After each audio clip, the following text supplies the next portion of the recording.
I don't know what the companies are, but I can tell you what they're going to do, and I can tell you what each one of them will be. Go on. The first one will be the one that solves the hallucination problem.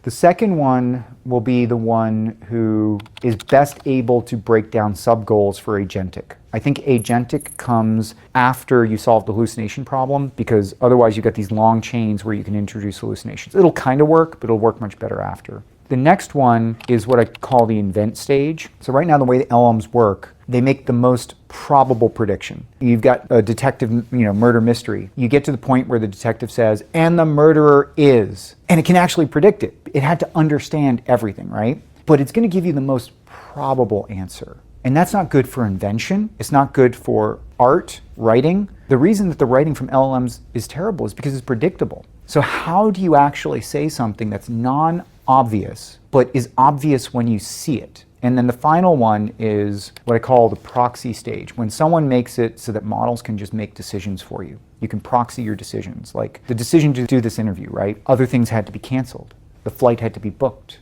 We had to get a ride over here, right? You would trust an EA or a chief of staff to make that decision. You wouldn't trust an LLM. And that's the final stage, I think, before you get to generative AI. But each company that does that is going to be a defining company.